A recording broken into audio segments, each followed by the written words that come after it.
Our final unit this year in Honors World History, we are going to be looking at the huge transition, the kind of unprecedented transition that takes place where a world of colonial empires ends, it disappears, and a world of nation states emerges after World War II.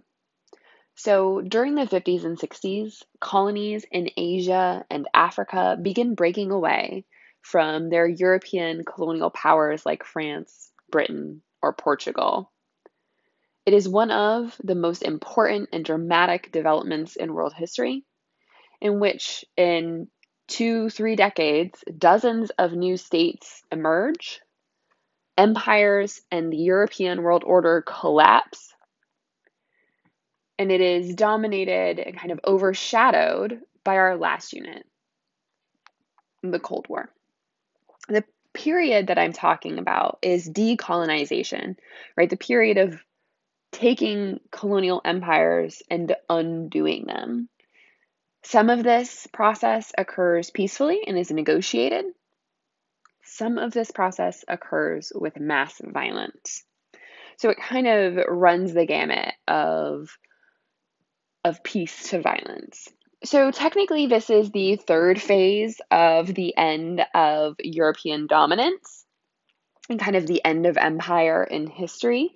So the first phase would start with the American Revolution, and it's going to be the Atlantic revolutions that we talked about several units ago. The second phase is really Europe just exerting its influence, especially in Latin America, and creating kind of mini Europes. And then this phase, the end of European empires, is really ushered in by what transpires in the period between the world wars. And World War I is really the tipping point. So, in the years leading up to World War I, what we saw was the new industrial world, the world of turn of the century, the end of the 1800s and the early 1900s. There's a lot of opportunities for people to learn about what is happening in the empire. So if you're British and you're living in London, you get to find out things like read George Orwell's Shooting an Elephant, where you're like, wait a second, this doesn't seem quite right. Or you get to hear about King Leopold's violence and reign of terror in the Belgian Congo. Or, right, you get to hear about how during the Boer War, which isn't something we're going to study in depth, but it happens in the turn of the century in British South Africa, where the British troops put the Boers in concentration camps. And so when you hear about that and you're living in London or you're living in Antwerp or, you're living wherever, you're kind of like, oh, this doesn't seem very glorious, like the glory of empire. You also start to kind of question, because this idea of nationalism has been so important to you and to the creation of these nation states in Europe, the creation of places like Germany, for example. And so you're kind of questioning, like, wait, why doesn't this apply to all people? Why does this only apply to European people? And so we also start to see that nationalism play out in some of the major colonies, especially in India. So in India, which we're going to talk about tomorrow, we have the formation of a group called the Indian National Congress.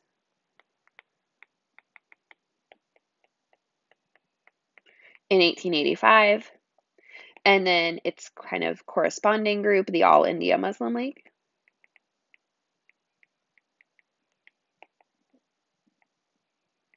In 1906.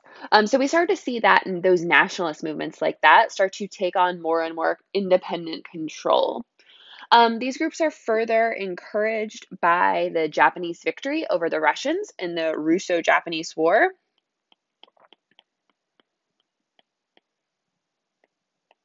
That takes place in, well, it's 1904 to 1905, but it ends in 1905. And so if you are a non-European, you're like, oh, we got this. We can defeat these Europeans. And so it starts to shift the ideology that Europeans are too powerful, there's no way we could overtake them, and shift that and make that, no, like, there's really a chance for us to be able to win. So why is the First World War really this breaking point? Well, 4 brutal years of European on European violence really calls into question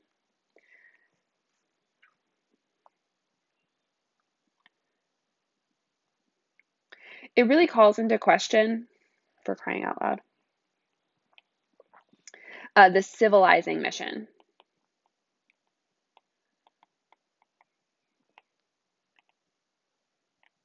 So that was one of the causes of imperialism, the justifications for imperialism that we talked about in our unit on imperialism, was that Europeans told themselves that they were bringing civilization to the places that they were colonizing. That looks less likely when you spend 4 years fighting and dying in trenches and using gas against each other and wrapping each other up in barbed wire and finding all kinds of creative ways to kill 13 million people. Right. So is European society culturally and like superior? Is their society superior? These are things that colonial subjects are asking themselves. Furthermore, the contribution of the colonies during World War I increases their confidence. It exposes them to European culture and ideas of liberal democracies. And when I say liberal democracy, I don't mean liberal in the sense of like the Democratic Party today. I mean liberal as in freedoms. So like freedom, it's liberal with a capital L or lowercase l. So like freedom of the press, freedom of speech, universal voting, those types of ideas. So liberal with a lowercase l. And then as we come to the end of the war,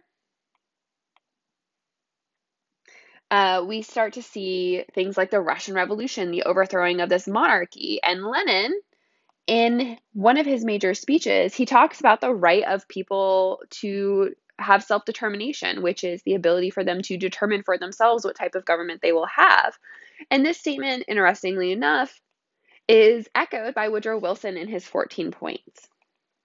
Right. And so when Wilson gives his 14-point speech and then goes over to Europe to the Treaty of Versailles negotiations with his plans to encourage national self-determination, right, because he thinks that nationalism was one of the causes of World War I with Gavrilo Princip assassinating Archduke Franz Ferdinand, the colonial peoples greet this news with joy. There are, cheers in the streets because of this.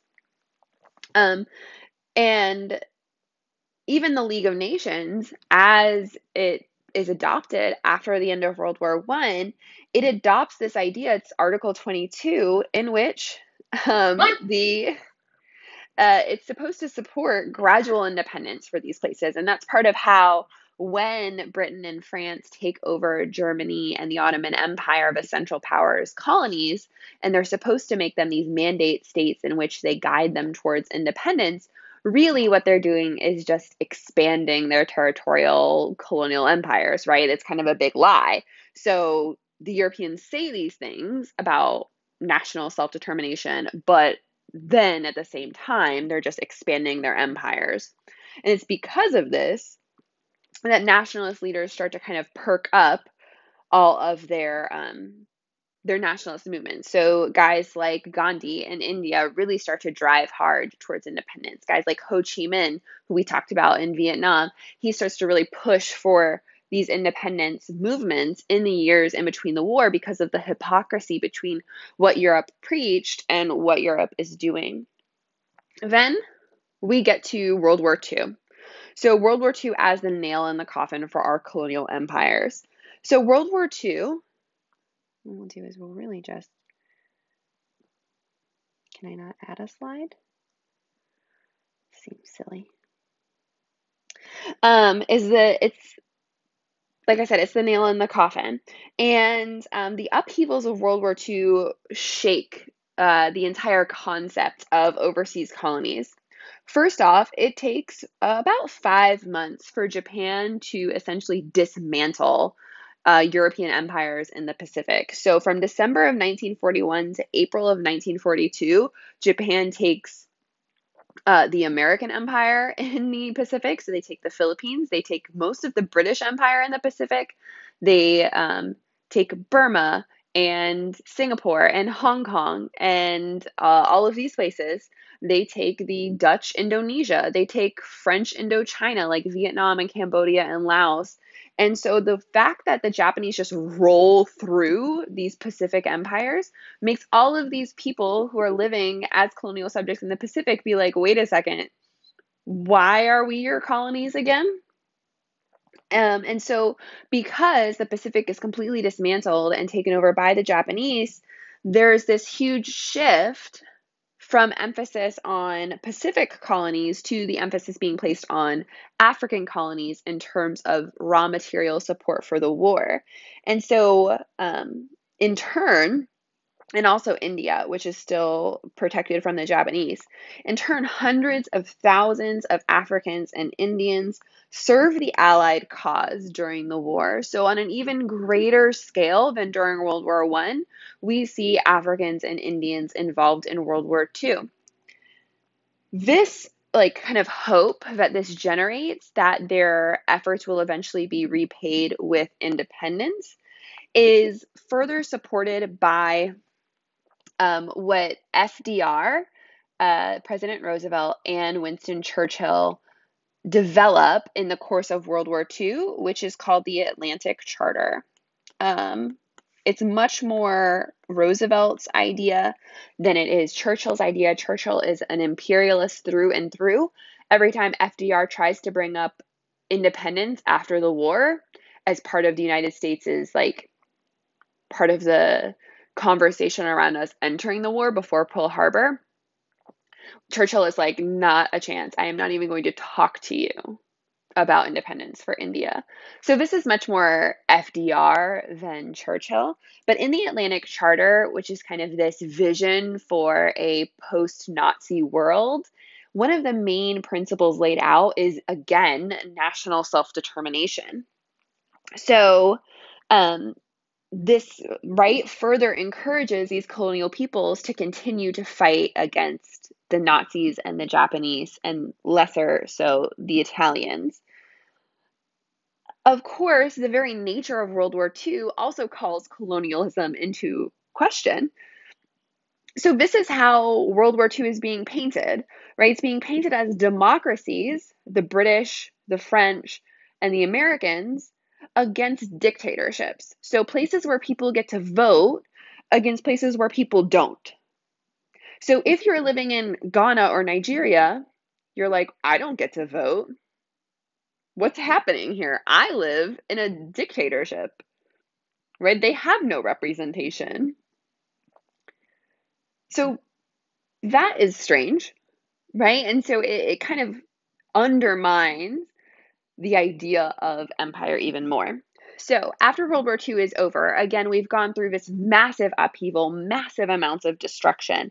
And so, despite their promises during the war, again, European colonial powers show no interest in kind of following through on their decolonization promises. One, in the Cold War era, Britain and France, for example, are really worried about maintaining their prestige in the world of the United States and Soviet Union as a superpower. So they're like, well, what makes us special? And they're like, oh, our empires. And then plus, they need to be able to rebuild. And in order to rebuild, they need the raw materials from their colonies. So instead of freedom, they kind of get this resurgence of colonial control. And the people in Asia and Africa are kind of like, whoa, we've been through this again and again, and this is no longer going to fly. So all of these things together really usher in the first move towards independence, which takes place in India. And so India is going to receive its independence in 1947, so 2 years after the end of the war. And it's going to be that first kind of step onto the path that's going to result in decolonization for most of the rest of the colonies around the world.